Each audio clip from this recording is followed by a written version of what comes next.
Hello, everybody. Hello, world. Welcome back to the Legacy YouTube channel, the planetary headquarters for all of your celestial information. This is another episode of Dun Dun Dun, the Forbidden Scrolls, where we talk about all the obscure spiritual texts that you can find, all the stuff that people say you shouldn't be reading. This is a continuation of a series about ET 101, the Cosmic Instruction Manual for Planetary Evolution. There's 3 other episodes before this, so if you have not seen those, go check those out. Again, a reminder to subscribe to the channel so that you stay up to date with all the cosmic broadcasts. I do suggest getting yourself a copy and adding it to your library because it's just cool to have in your library. It's on Amazon right now for only $12. You got $12. It's like a meal, you know. Remember, Jesus said, man shall not live off bread alone, but also off the word of God. So, if you're spending $10-12 on food, you also should spend $10-12 on some enlightening cosmic truth. So, yeah, go on Amazon. Check that out if you want to get yourself a hard copy. And let us begin. Of course, I'm joined with my brother Tay Chilla. You want to get all of his socials? Link will be in the description. And you know me. Part 4, ET 101. First topic we're going to be diving in today is the inner universal banking community. So if you're into alternative money, transmutation, energy, mastery, earth mastery, cryptocurrency, any of that, you're going to be interested in the inner universal banking community and how this applies to your spiritual consciousness and your mission, your life mission on Earth, your sole purpose. We are reading ET 101, the Cosmic Instruction Manual. Let's get it. Pra, pra, boom, boom, boom. Put some horns in that bitch. Planetary HQ, baby. The Inner Universal Banking Community. The members of the Inner Universal Banking Community are here to assist in dismantling the dysfunctionality of this world's economic structure. They are artists in the use of plastic currency and are armed with true MasterCards, unlimited credit, and the knowledge of how to charge everything. The basis of their mastery lies in their complete understanding of the plastic nature of reality itself. They are not confused by form, they create it. They know that their attention and fascination are the foundation of the reality they build. Therefore, they specialize in withdrawing their consciousness from dysfunctionality and placing it on spiritual truth instead. As a result of their efforts, we will shortly be in a position to present the planetary inhabitants with a viable economic recovery program. This program entails realigning this planet with the system of divine economics that the majority of the universe currently enjoys. The activity of the inner universal banking community will assist in the planetary realization that no life needs to earn the right to live. This is not a statement of economic heresy, it is a statement of liberation based on truth. Once the human population has received that medicine, survival will crumble and unending abundance will flourish in its place. Carte blanche being extended to the entire human species by the inner universal bank, and its bankers are here to approve unlimited human credit. Mission Control suggests you apply soon. Amen. And like I read in the last episode, it's perfect. I had a different quote pulled up, but what's funny, it's exactly on the same page as the quote I had pulled up. It's from the Urantia Book, and I won't talk about it too much because I talked about it in the last one. But number 4, few mortals ever dare to draw anything like the sum of personality credits established by the combined ministries of nature and grace. The majority of impoverished souls are truly rich, but they refuse to believe it. Saying the same thing here. We got an intergalactic banking community has the spirit MasterCard, out in their hand, and they just want you to take it and start charging that bitch, God, you're rich, man. You have an unlimited bank account in spirit with the Universal Father if you would only choose to type in the PIN. The PIN is in your soul, and you ain't got to think about it too much. The PIN is doing the actions, going out and building the kingdom.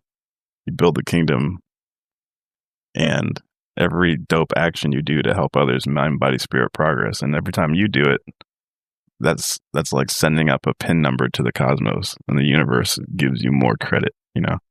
So come on, dog.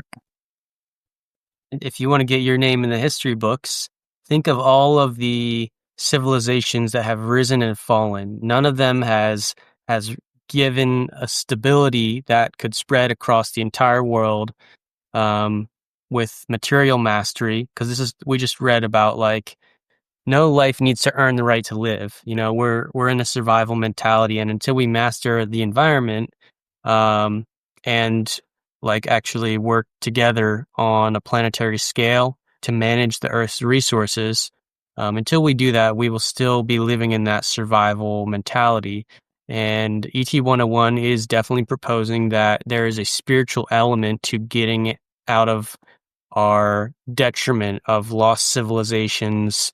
The heights of Egypt and lost technologies, like all that. Atlantis, these are old civilizations that we have myths of, where we hear that heights, but enough to last a couple thousand years, 50,000 years, 100,000 years. So, yeah, we're going to see here what this proposal is, because we are the core of troops that has the opportunity to implement the lasting revolution. Amen. That kind of talk is going to get you put on a list. Well, this is a revolution of it's a spiritual revolution. It's a Amen. revolution of mastery that everyone benefits from, and that's what we're talking about when we're saying the kingdom of heaven. That's something. Think of abstractly. Think of the perfect world, a perfect unison, a perfect system of creation. But we're in the time-space world, which we know is meant for evolution and a sort of testing ground for the infinite concepts in a finite sandbox. So that's what we are. We get to work that out in an experience that feels like it takes place over time. Whatever arguments about if time is real, well, it feels like it's real. We're here experiencing it, whether it's real or not, and we get to express perfection in this difficult environment. So that's the life program that seems to be happening here on Earth. If you have a different opinion, drop it in the comments below, and keep listening to figure out which is the best way forward. Yeah, those thoughts stimulate a lot in my mind, like how it says right here, the system of divine economics that the majority of the universe currently enjoys. That gets me to think about the world of form, what finite things are. There's a bunch of things. There's a bunch of forms. Reality is made up of a bunch of different forms. A car is a form, a tire is a form, a cup is a form. And the universe is a bunch of forms, but the universe in itself is finite. Like the way me and you look at it, we think the universe is finite reality. Most people would think that, the universe itself is infinite because they can't comprehend very much. But through our study, we've understood that the physical universe itself is finite. It's made up of finite things. And every planet is like a repository of different forms.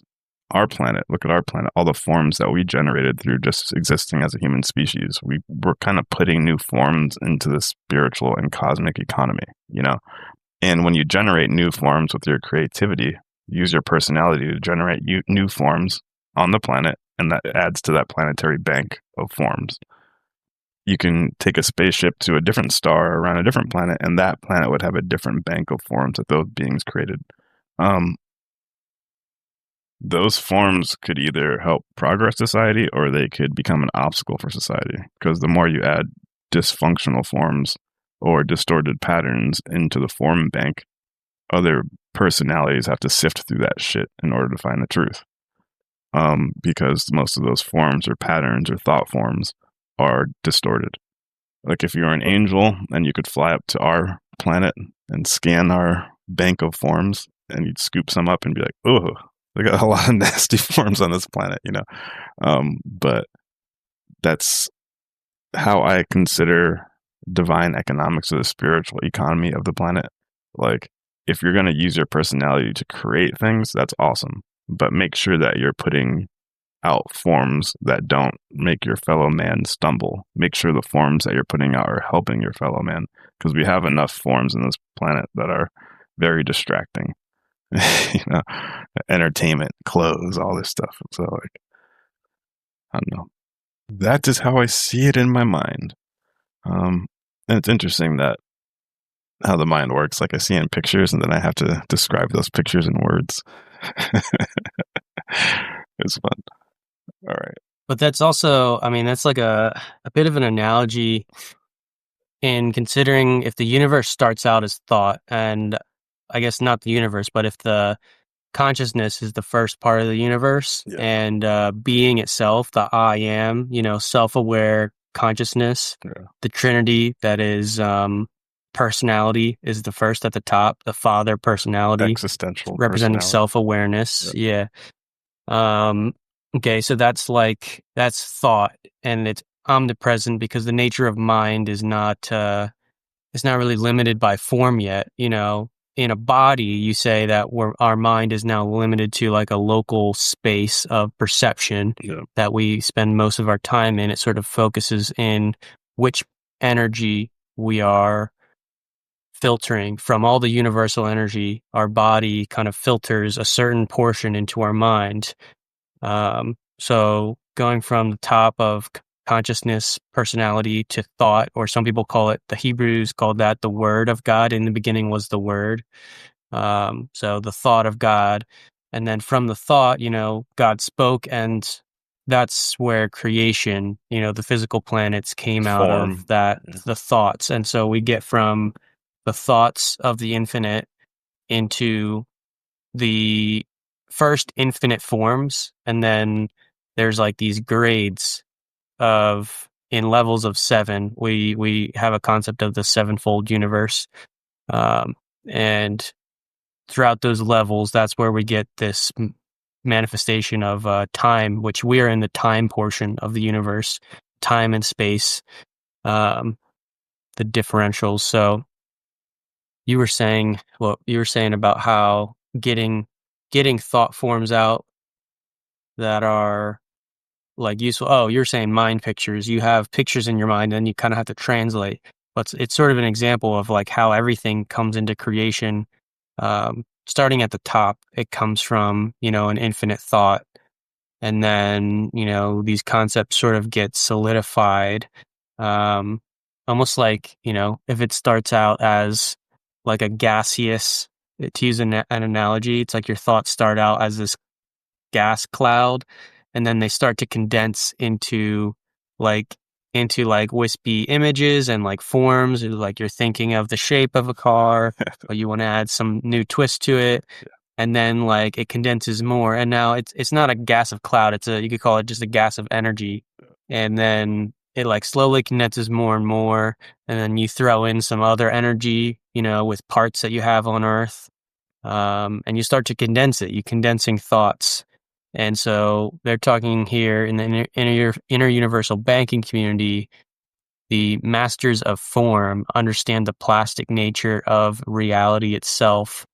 And they're not confused by form. They create it because they know that attention and fascination are the first part that we need to master attention and fascination as we work out action in order to build the most useful forms that will create the medicine for this recovery program, this economic recovery program. Yeah, it's a beautiful way to put it. Exactly. And again, you got me seeing more mental pictures. It's crazy. So like, I love how you explained it as the mind is like a gaseous cloud that condenses and thought forms get generated within this cloud. That's how I kind of describe the mind to people too. Like, we have this internal color screen of photons and electrons, this screen, what a transformer is? Like an energy transformer? Electrical Like electrical transformer. Yeah, it transforms like raw energy and it transforms it into a type of energy we can use in our devices and shit like that. When they blow up on the street, they're really loud. But so transformers, yeah, they downstep energy. They turn pure raw strong energy into a form that is a lot more downstepped so that we could use it.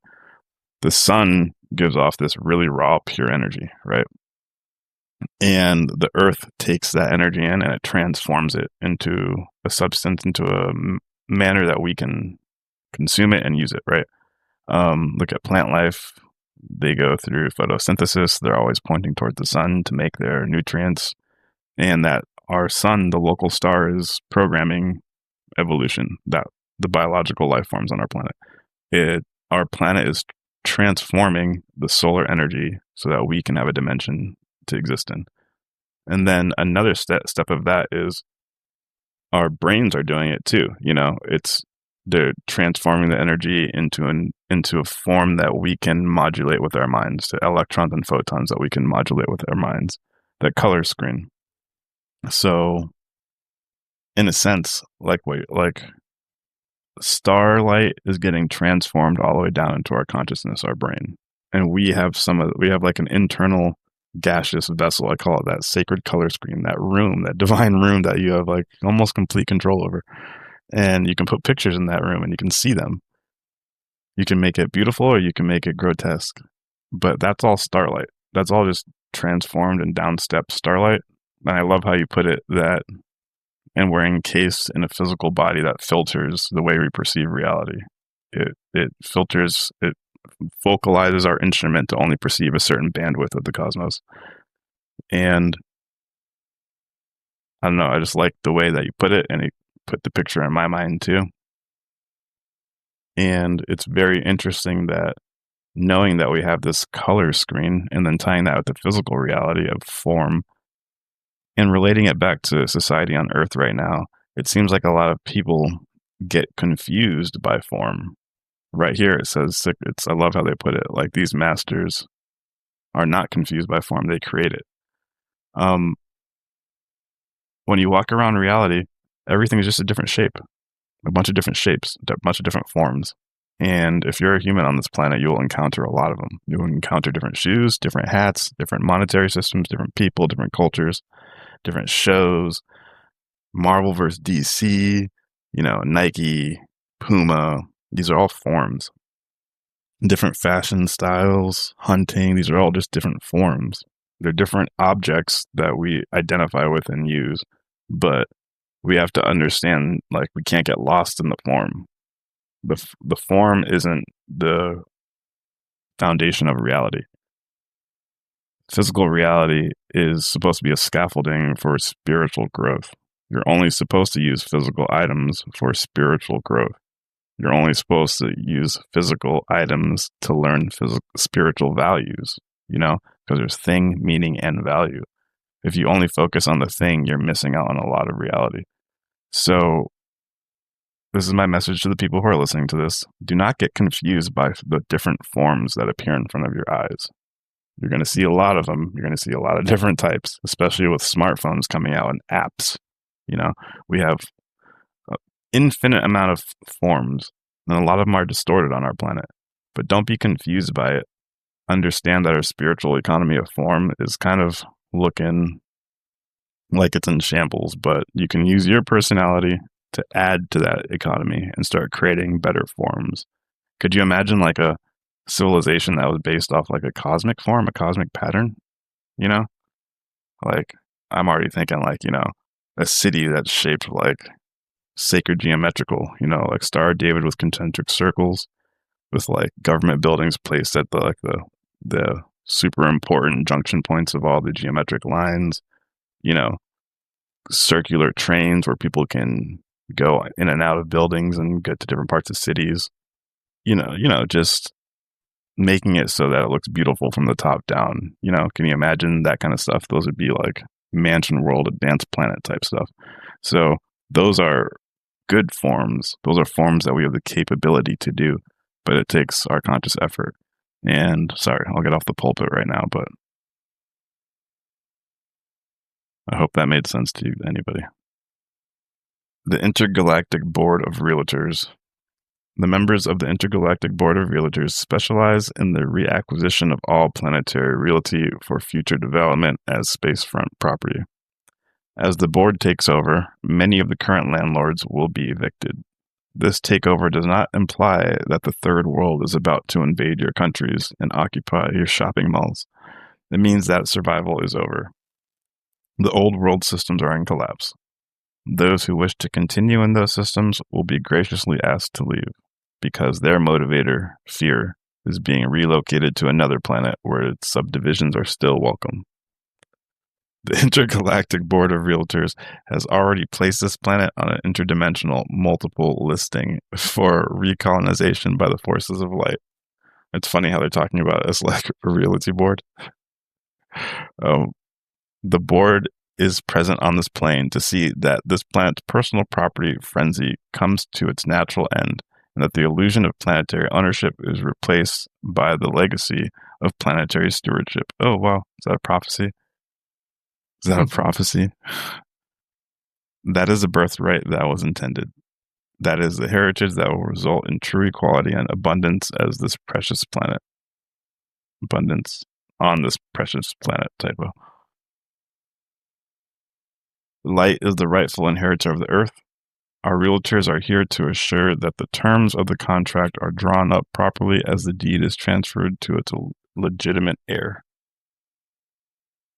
I mean, we already know who the owner is, but yeah, the legacy of planetary stewardship. That's us. Stewardship versus ownership. Yeah.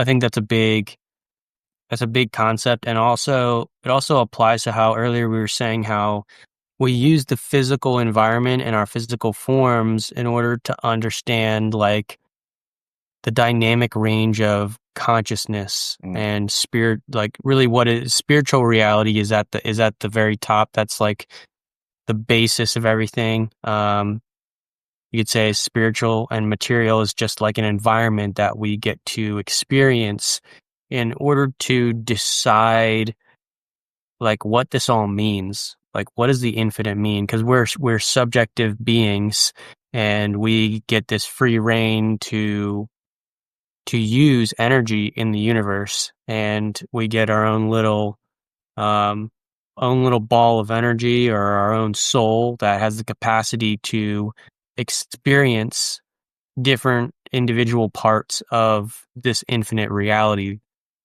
And it's like, well, how do we decide what we should be experiencing? How do we decide what actions to take?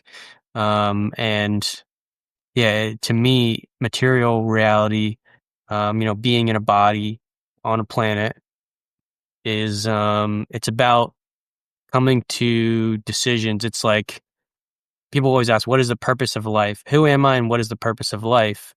And it's like,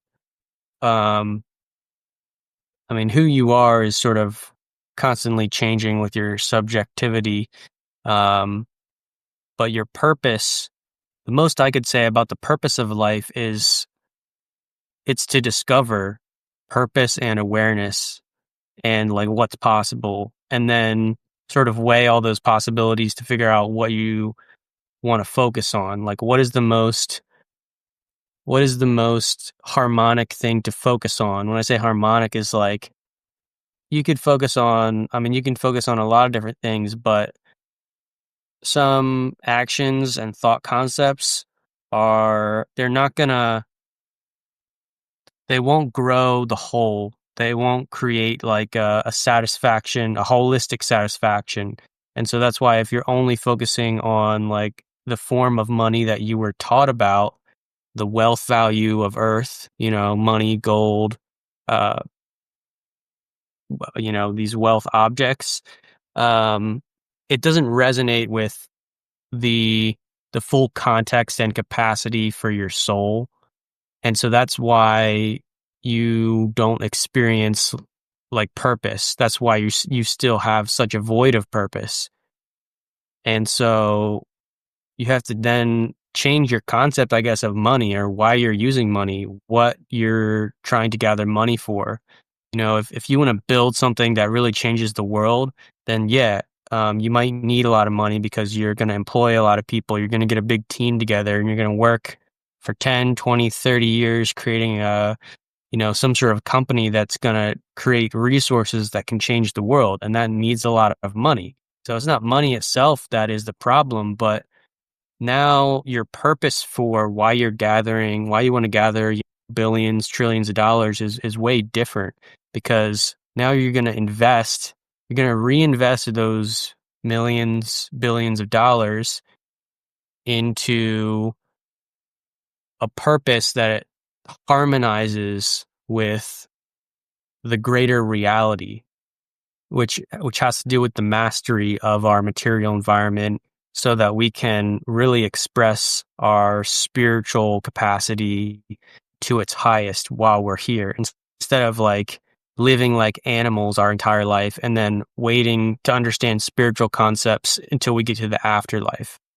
And that's part of this whole weighing system, is like we weigh material life with the spiritual values, and we're constantly faced and forced with decisions on how to mix those two together in the most harmonic way possible. Yeah, you said, like, when people ask, like, what's my life purpose? What's the meaning of life? What's the purpose of life? Yeah, to max out your stats, man. Like, we're in like the dankest cosmic VR video game that you could ever imagine, and there's like secret layers to it that you can achieve. Like, this is the best simulation, quote unquote, you could ever think of. So max out your stats. That's why you're here. Through that, and through maxing it out with other people, you're not going to regret it. Especially when you get to the next dimension, you're like, oh damn, look at this fool came in with the stats at 100, he's ready to go. So just do that, and do that lovingly with your fellow human. If you let forms get in between you and that lifestyle I was just talking about, then you're doing it wrong. If you're using forms to isolate and divide you from other personalities, then you're doing it wrong. You're just literally on planet Earth to max out your stats, hit your potential with other people. That's it. And don't be distracted by the many forms. The thing I was talking that I remembered that I forgot earlier, you said about the kingdom of heaven, it's not of this world, like Jesus was saying. Jesus got into a lot of trouble back in his day because he talked about, building this kingdom, building this cosmic kingdom. And the government guys started sweating a little bit. They're like, whoa, this guy's over here talking about overthrowing the government. And he's like, no. It's like a spiritual kingdom. My kingdom is in the hearts of men.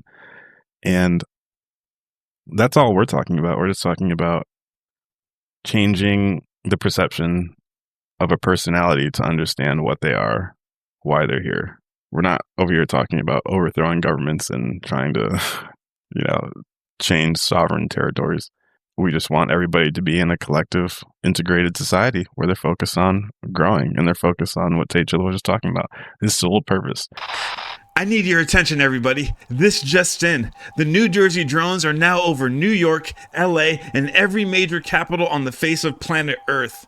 They keep repeating a message over the 6 gigahertz frequency band, and it keeps saying, Planetary HQ has cosmic garments for your physical mechanism. In other words, we got that drip. Straight from the Galactic Federation wardrobe, these tees vibrate at the frequency of chill. Ribbed knit collars lovingly hug your neck chakra, preventing collar droop across dimensions. Tapered shoulders enhance your interstellar silhouette, perfect for Earth missions and beyond. Dual side seams stabilize your style, ensuring your energy stays aligned even when encountering planetary turbulence. Crafted from 100% classified heirloom combed and ring-spun cotton, this featherlight fabric breathes like you're cruising through the astral plane. Ideal for layering beneath your space cloak or relaxing at your Earth base. The tailored retail fit transitions seamlessly from casual Earthling mode to I've got crystals in my pocket and I ain't from here chic, making it essential apparel for your rigorous interdimensional journey. So check out them shirts. We got a bunch of different colors. Link is in the description. Your contributions directly support spiritual operations on the front line in the battle for truth, beauty, and righteousness. With your help, we can help change the face of planet Earth, and we can look fly while doing it. Okay, now that we can fund the Black Budget Anti-Grav program, let's get back to the show. And now I'd like to take this time to welcome a special guest, Magma Sloth. He is sent from the stars. Good morning. He arrived on planet like 20-something years ago as a little baby. We call him a crawler. 30 years ago. 30 years ago, sorry. He's Sloth, actually. He arrived as a sloth. He arrived as a sloth. And then in a laboratory, they changed him back to a human. What's up? What's going on? Just kind of got a late start to the morning, but figured I'd tune in and see what y'all were talking about. But yeah, it is real interesting how everything's just a shape and a color. Everything's colors and shapes. You can't go past colors and shapes. Don't get me wrong, certain colors and shapes have properties, but that's part of form. And it's funny, it's like these divine spirits, these human Adamic images, and if you like dangle different shapes in front of them, we start acting weird. We start fucking tripping out, start killing each other. Reactions, yeah. It's like, whoa. Well, we start to associate abstract meanings and bodily sensations with the images and the forms. And so when you see photo of X, you have reaction Z. You go through all those little steps from A to Z until you get to a reaction. Now, I think that there's some amount of mastery in reactions are a big thing, when we're talking about animalistic existence to God consciousness. Animals, they're super reactive, and they're working on the lower levels with the adjutant mind spirits, cosmic consciousness. They're not hitting cosmic consciousness, but they're working on the lower levels as they evolve. And it's much more reactive and instinctual. But as humans, we still have, because we're part of the animal kingdom, we still have some of those animal reactions programmed, those survival instincts. But our sort of fight, I guess, is to overcome the base reactions from survivalism and start to use the cosmic concepts that are pouring down from the universe, and they're omnipresent. We can tap into them, but we have to start applying them, and then we have to see the results of the application, even though it might be hard. And then we have to say, oh, I like that result. This actually creates harmony in this group of people, instead of leading in a troop of animals. You have alpha, the alpha dog, and they have sort of principles that they roll by. But when you're working with a group of people to get something done, we have to integrate principles that go beyond just alpha dog survival, leader pack hunter kind of vibes. And we have a whole field of psychology, but it also really has to do with I guess the spiritual psychology of harmonizing people. And different masters throughout ages gather their followers together, and they teach them these concepts, and they know that the power of harmonizing people is how we start to change the whole of society. And that's what Jesus did with 12 core disciples, and then smaller groups as well. And 70 totally changed women. Religion. He core. completely changed religion across the entire planet, and the effects of that have spread to today. And don't think that everything that happens in Christianity is Jesus' original intent, but it's an example of how much one person who harmonizes other people and who uses higher spiritual concepts can actually change the the principles that people put their attention and focus on and try to live their lives by. And that's what we see today. You know, people are still trying to live out the principles that Jesus taught based on the small amount that was in the Bible. The cosmic computer jocks. Some mission members are in our special computer division. These members are experts in the art of interdimensional interfacing. They are this mission's cosmic computer jocks, and they have the capacity to act as the very linkage between the dimensions. This division specializes in the translation of third-dimensional binary computer language into a fifth-dimensional unary linguistic system.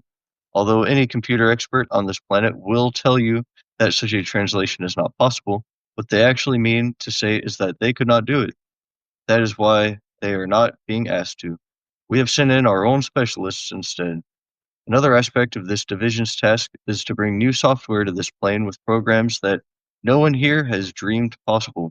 These programs are fifth-dimensionally designed and apply to every aspect of the transmutational process. Not only can they unscramble existing confusing and dysfunctional programs, but they can also realign them with our database, which will automatically reprogram them back into light. Our computer team is here to disseminate our new software throughout the planetary sphere in preparation for the final dimensional link-up. Their very bodies are the silicon chips of our computer matrix, and their presence is the keyboard of our system. They are state-of-the-art hardware and are completely immune to any computer virus, as well as very user-friendly. Okay, so what the hell are they talking about right there? Dude, This is really weird to have in a spiritual book. And I've never, of all the spiritual books I've read, like none of them have pitched this. this is what we were just talking about, and kind of how I talk about reality. And because I pull it from the keys, so they talk about, you know, the keys to the conscious time zone of the biocomputers, you know. Yeah, we are the silicon chips of the computer matrix. If we are conduits receiving data from higher starlight, and the higher starlight is this cosmic hard drive that's broadcasting high thought forms, aka high computer codes, to planets, to receiving stations, then we are going to be the ones that receive them thought forms and can push it out into reality. We're taking that fifth dimensional unary linguistic system and translating it and trying to push it into this third dimensionary binary computer. But it will work. It'll work by us creating the legacy. It'll work by us creating self-sustaining communities. It'll work by us becoming spiritual teachers for people who are asking questions. And then that's the real hardware. We're the hardware in the truth that we teach. That's the software and the firmware. So we can upgrade the planetary system, the planetary computer matrix, just by our very presence, as long as we do the work. And I think that is spiritual technology, as opposed to like physical technology, you know? I hear that, Okay. but like when I read this, they're talking, it does sound like they're actually talking about upgrading our software and our applications, because that is part of the mastery of like Earth's resources, is like our software and measurement systems. So like, I mean, when I read this, immediately what I'm thinking of is actually the big advances in AI that have been happening. A lot of people want to be skeptical about that. They want to use like a fear-based mentality to estimate how AI is going to take over the world. But I happen to think that AI is like one major resource that we can use to combat our massive failing of managing the Earth's resources.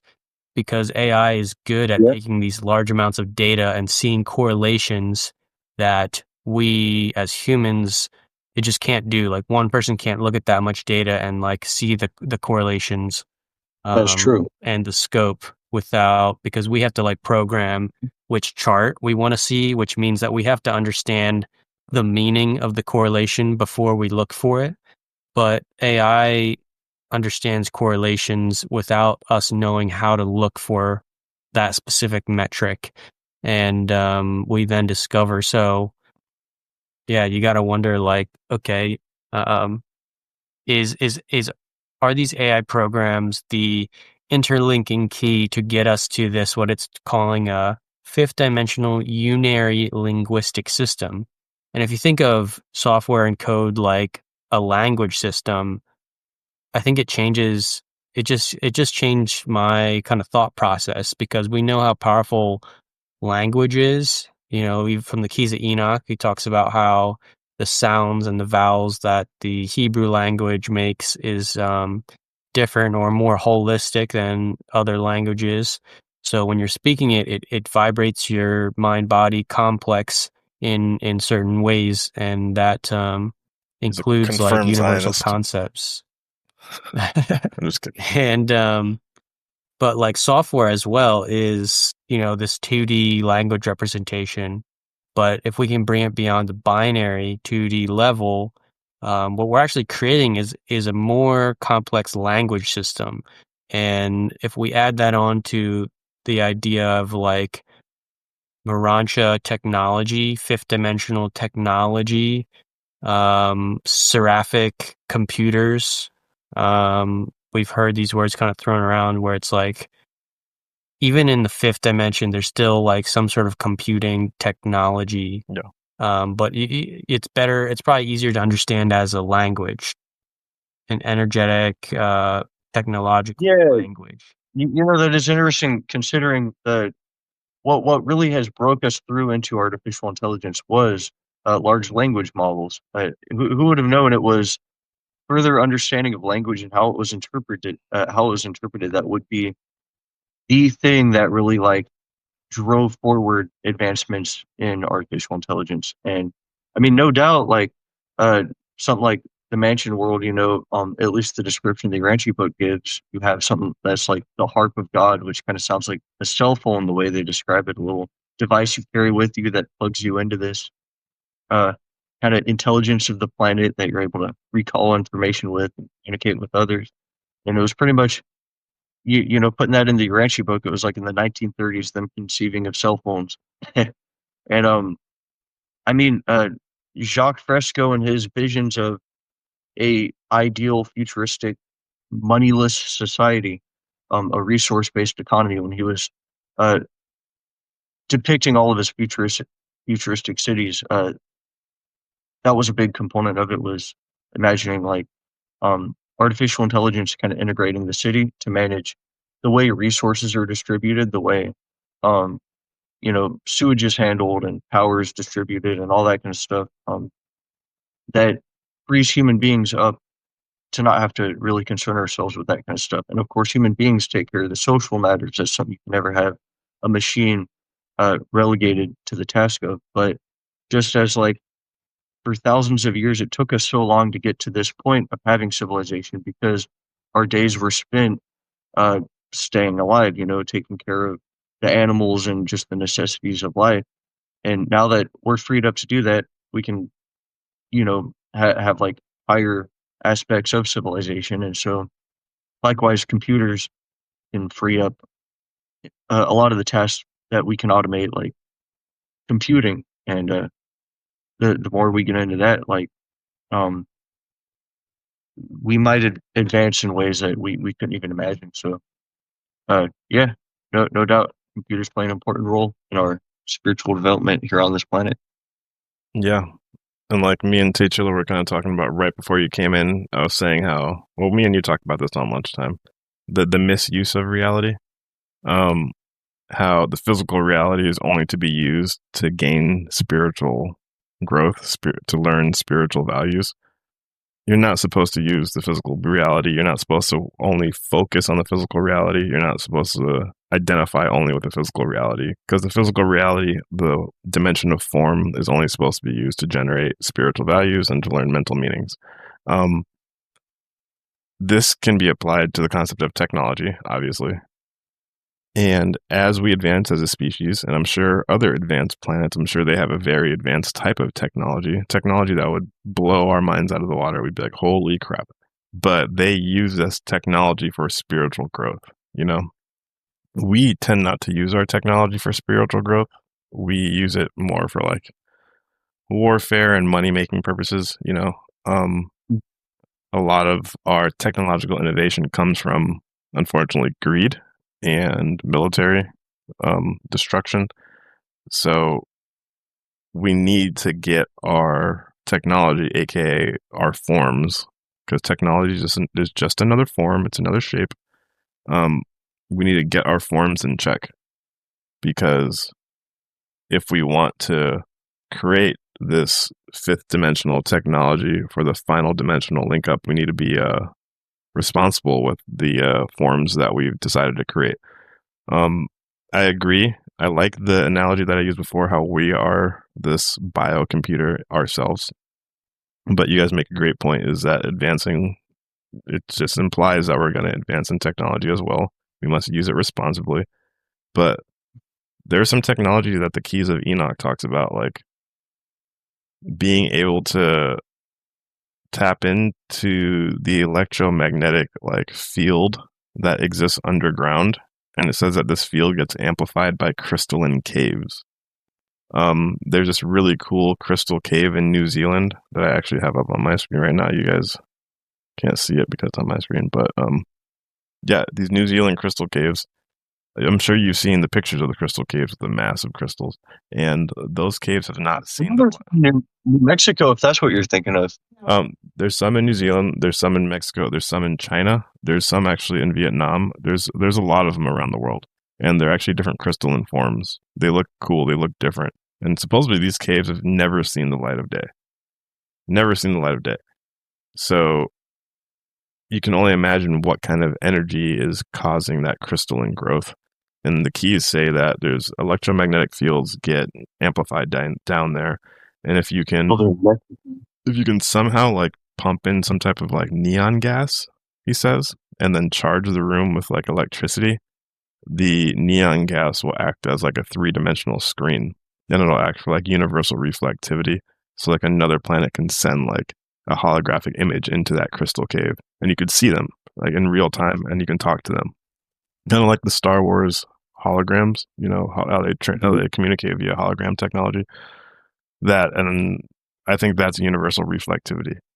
You know, the Urantia Book talks about it takes away the need for people to travel. It takes away the need for me to go to your planet if I can just appear to you instantly, you know? So there's no need for me to traverse space and waste resources on gas and piloting ships when I can just instantly appear to you as a hologram. And the keys talk about, in the future, man will learn to harness these crystal caves for instantaneous media transmission to other planets and star systems. Sounds out of this world, but, you know, as we advance in technology, you can only imagine what's going to look like magic or sci-fi from our point of view today.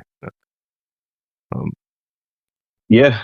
Look at that. Hit both those points at once. Look at that shit. Fuck yeah. I'm getting good. Nice. I'm getting good. You just got to work those muscles out. In like a couple of years, I'll be good. I'll be able to remember 6 points. Yeah. But, all right. Yeah.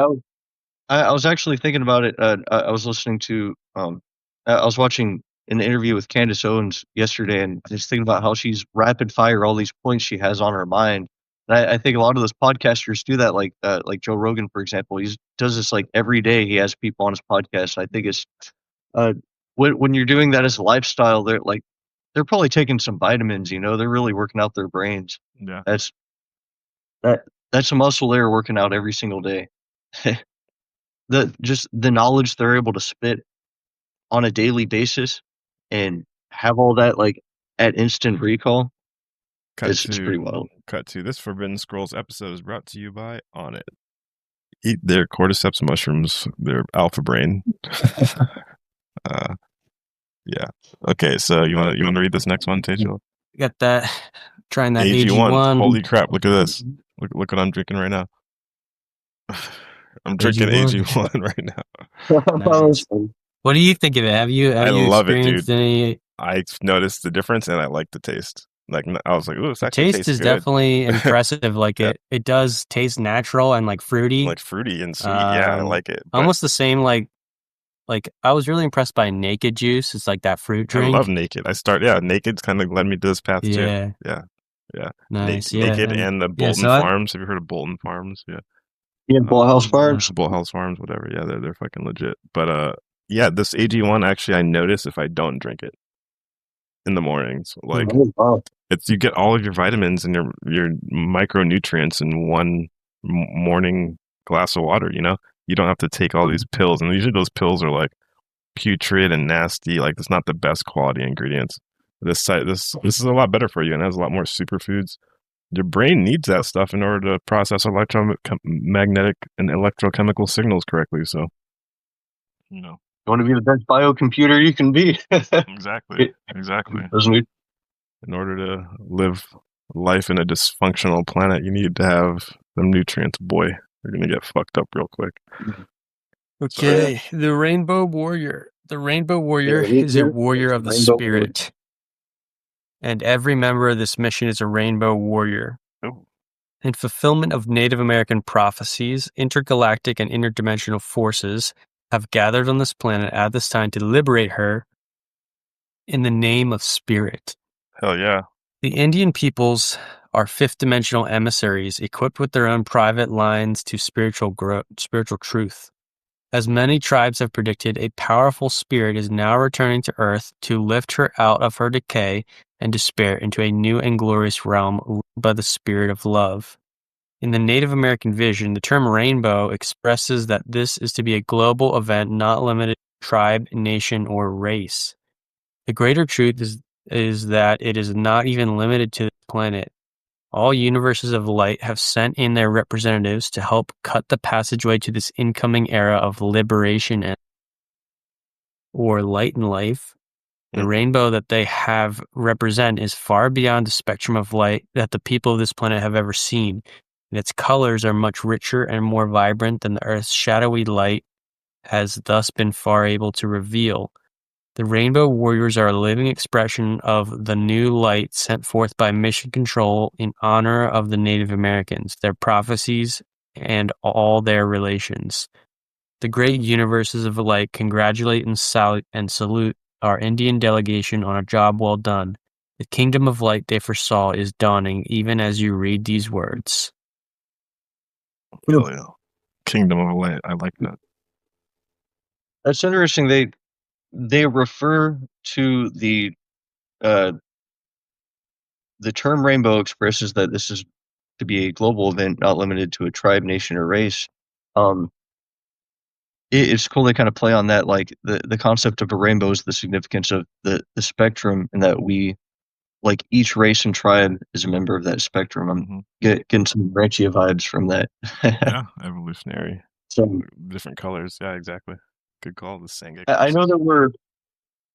Yeah, like that. There were. I remember looking into it, and there were a lot of like kind of hippie movements that correlated with Native American teachings, and then a lot of them got in trouble for cultural appropriation. But oh wow, that's what we're supposed to do. Yeah, we need some good old fashioned cultural appropriation. I mean, honestly, like, isn't that the meaning of I think to they're appropriate each other's cultures? Yeah, I mean, like there were a lot of tribes getting personally offended that like other people were using their content that was supposed to be secret, but it would be pretty much like us talking about the truths of the Rosicrucians or something. They wanted to keep that secret, but like it needs to get out there, and that kind of is the goal, that like all of mankind were exchanging these ideas. But when all's said and done, a lot of the Navajo and the Hopi and the Blackfoots, they got like some real wisdom. They got some real truth.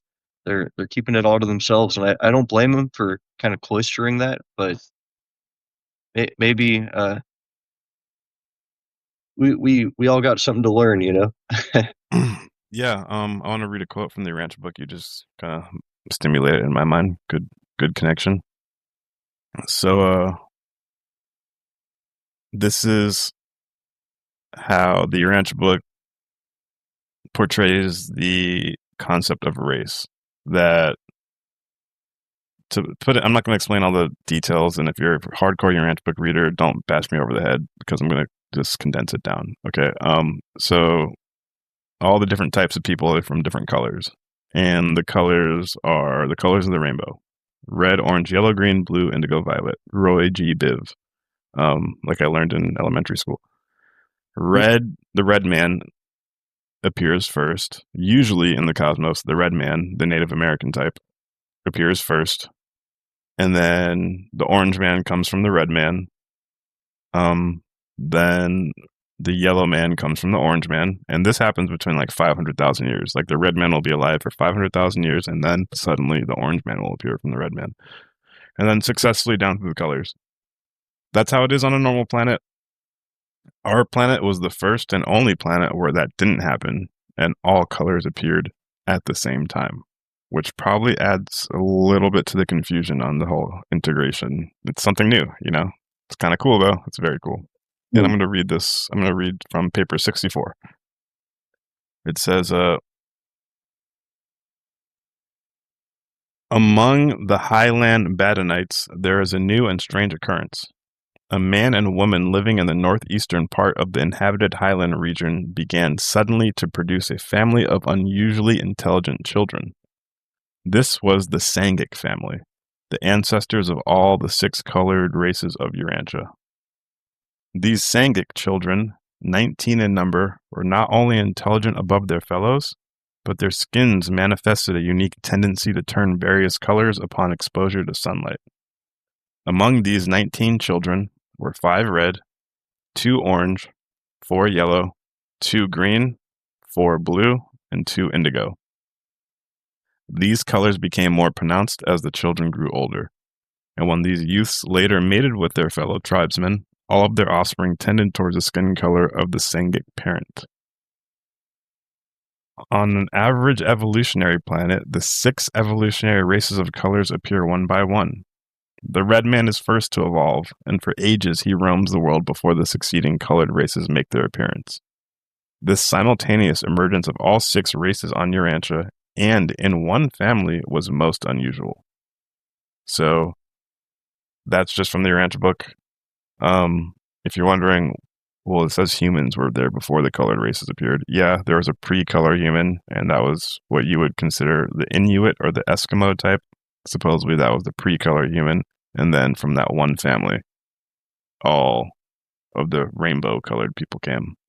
So like indigo would be black people, African, Asian would obviously be yellow. So, yes, it's kind of interesting. Like, it's a pretty wild conception of race, but it kind of makes sense if you consider evolution as a growth towards higher celestial patterns, and as we were constantly in this process of growing from crude animals to some more refined kind of being. And so the purpose of the different colors is to kind of stimulate diversity and add these different flavors. But well, one point I would like to make that was kind of a misconception. A lot of people assume when they read that is that these people were literal colors. Like the blue man was probably literally like the blue man group or something like that. And I think it's more like the pigment in the skin. If you were to compare all the people out, it's just comparatively, this person looks maybe more comparatively yellow compared to this person. Hue. There's a hue, yeah. Yeah, like Blue Man, for example, is in the Urantia book kind of described as pretty much like the European like white people. And you think about like the Tyndall effect where you get like milk and water, something that's kind of milky, it's kind of got a bluish hue to it, Indigo. You guys are like white milk. Yeah, pretty much. Indigo is not necessarily exactly purple, but like you kind of notice like dark African skin in a certain light kind of has an indigo hue to it. They look purple. Yeah. From what I understand, I think orange was pretty much closest modern interpretation of that might be like Romani gypsies. Little bit of Hispanic, maybe a little bit of Persian, something like that, kind of dispersed. But it is nonetheless kind of an interesting idea that there are these human races that are different colors. That you need that because it's almost like the different chakras, the expression of the different chakras. Yeah. It's pure white light getting dispersed into these different expressions of frequency, and as we respond to that,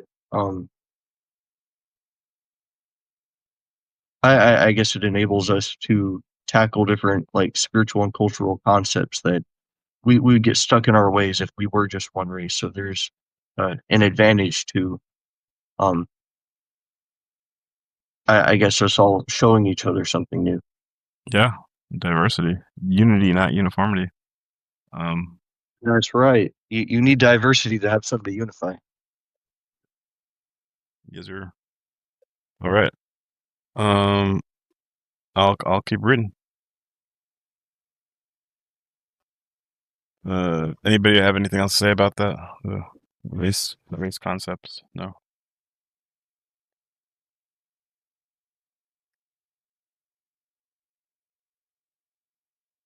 I've always pictured. Well, first of all, there's blue people in the Indian Hindu faith. You know, Krishna's a blue skinned person, right? If you look at the Egyptian walls on the old temples, Osiris was a green skinned person. That is interesting, isn't it? Yeah, so there are some Yeah, those interesting. sort of depictions of people in the hieroglyph. Yeah, so there's some interesting ancient depictions of the now extinct, not extinct, but you know, the colored races that aren't really around anymore because they got outbred or they mated with other races. It was from my understanding that the Indian culture, is the closest representation we have today of orange and green mixed together.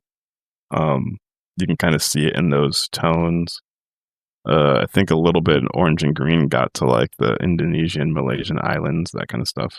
But whatever. We're not doing anthropology and ethnography or whatever you want to call it right now.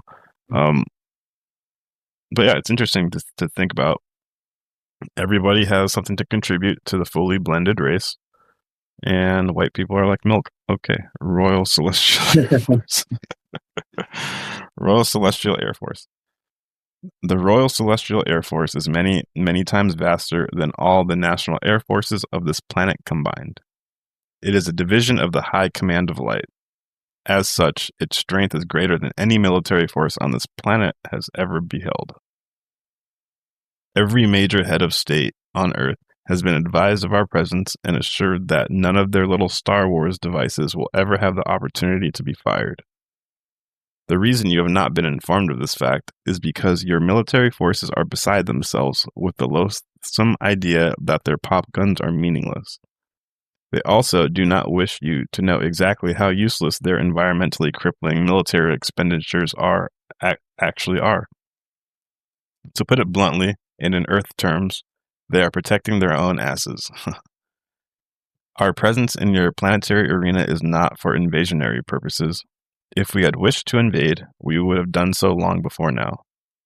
We have girded this planet with our ships to form a resonant field that assists the Earth in the transmutative process. Our craft are also here to protect and communicate with our ground crew members who are facilitating the transmutative process on the Earth's planetary surface. Our crew are continually monitoring our ground personnel for data. This is to aid them in their awakening process and to assure that they arrive at their respective positions on time. We have the ability to recall mission members to our craft for instruction or assistance, and we do so constantly. Although the power of the Royal Celestial Air Force is greater than anything the inhabitants of this planet have ever seen, our love is also greater than anything these inhabitants have ever dared to dream. The Earth is not endangered by our presence. She is exalted. For we are here to assist in the breaking of her bondage and to fulfill her regal destiny. Our squadrons stand at her side and at her service, assuring her safe delivery into the light. We are the Royal Celestial Air Force, in service to all humanity out of love.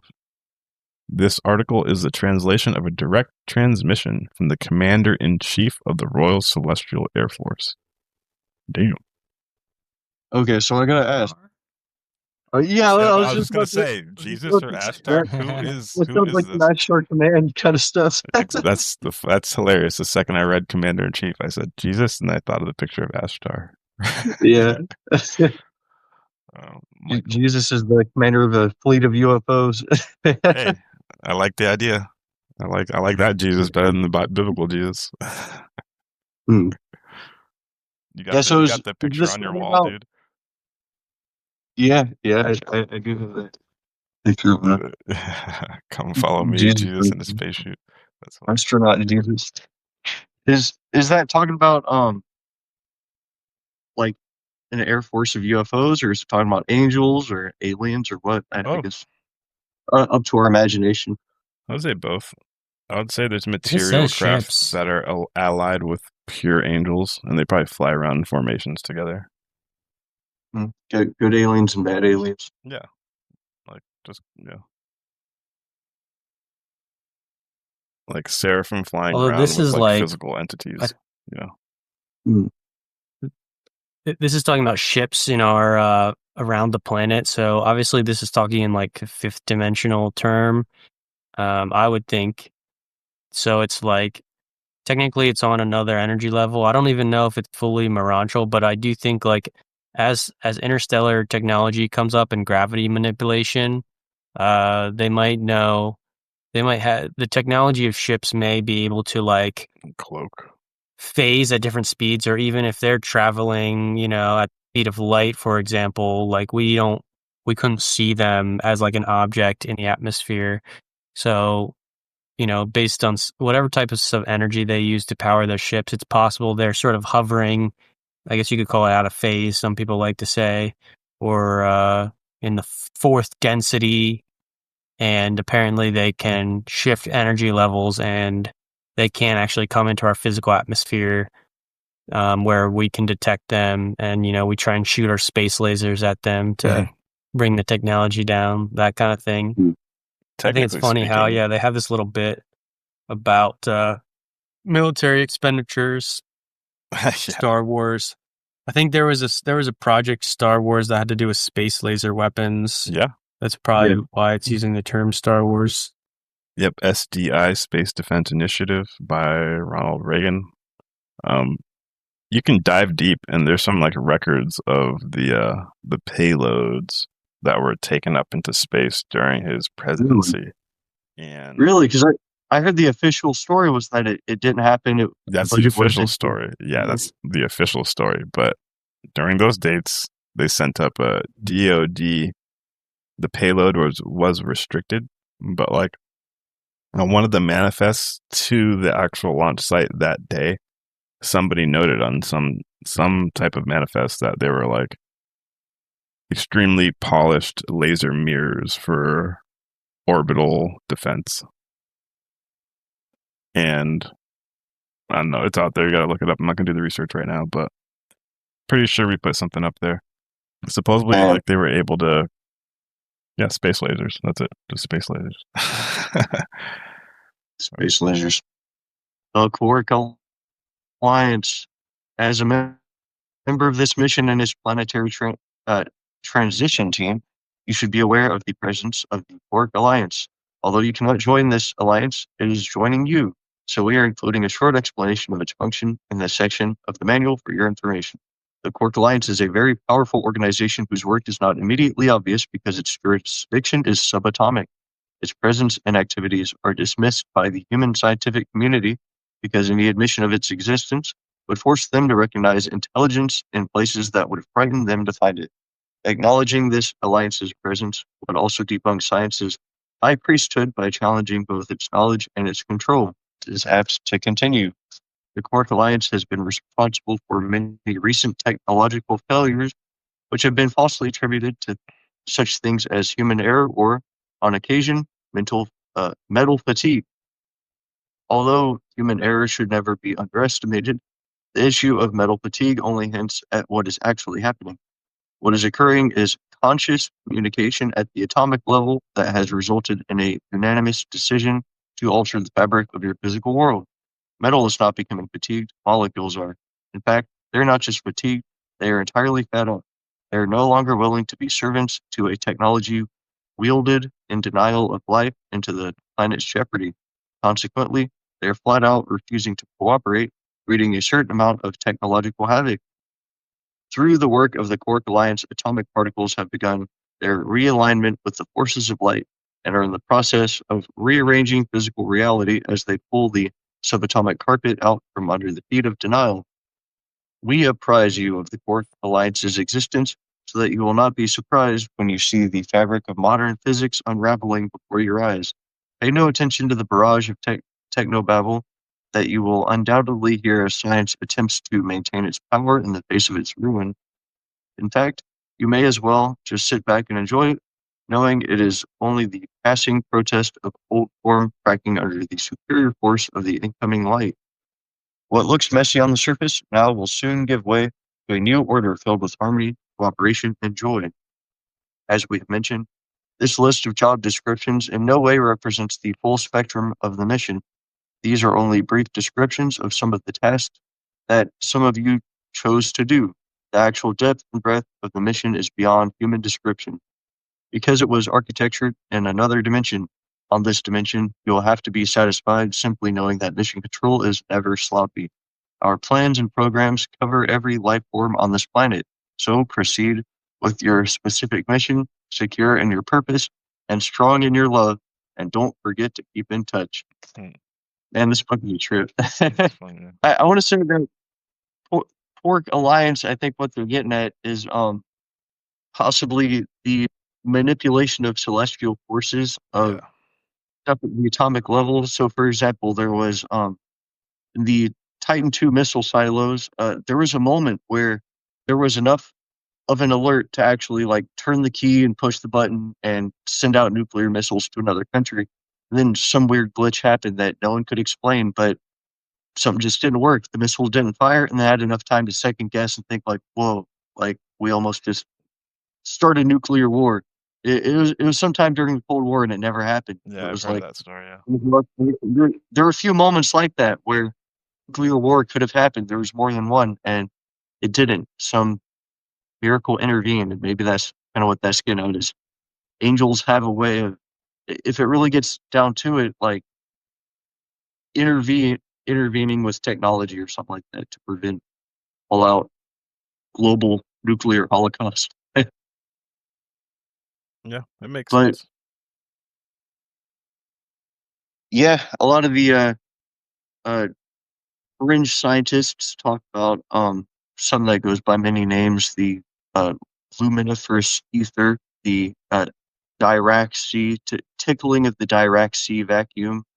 But it's this idea that at the quantum level, consciousness can directly, I guess, interfere with reality and cause some results, such as like levitating objects or something like that. Oh, that's wild. Free energy, that kind of stuff. All that good old fringe science.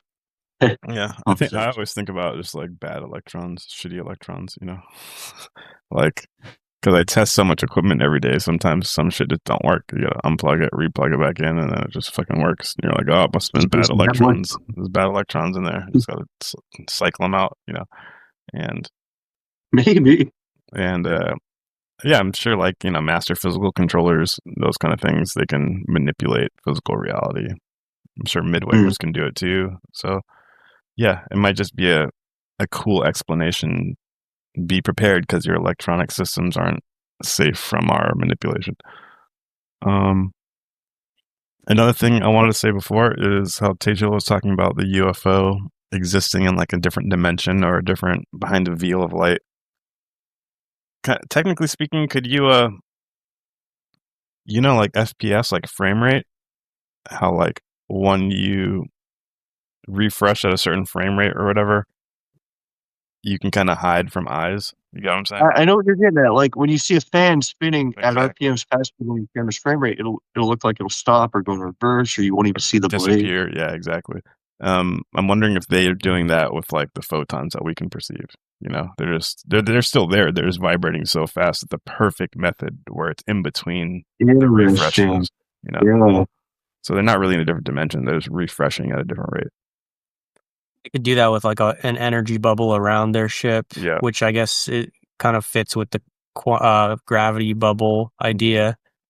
Yeah, that's easier than saying they're in a different dimension. Right. A little more down to earth. Yeah, they're vibrating at a different rate. Heck yeah, that was a great transmission from Mission Control. Way to start our Sunday morning. If you guys want to join the conversation, join the Discord. The link will be in the description. You can actually be a part of the episode. Go follow us on all of our social media Instagram. Everything will be in the description. Subscribe, and hit that subscribe button so that you can stay up to date with the Planetary Cosmic broadcasts. This has been another episode of the Forbidden Scrolls, Part 4. If you have gotten this far in this episode and haven't watched the other episodes, I implore you to go check them out so you kind of get your bearings and understand what we're talking about. Join the Legacy. Send me an email. We can help you get your mind, body, spirit right with my brother Magma Sloth and Tay Chilla. Au revoir. Planetary HQ, baby.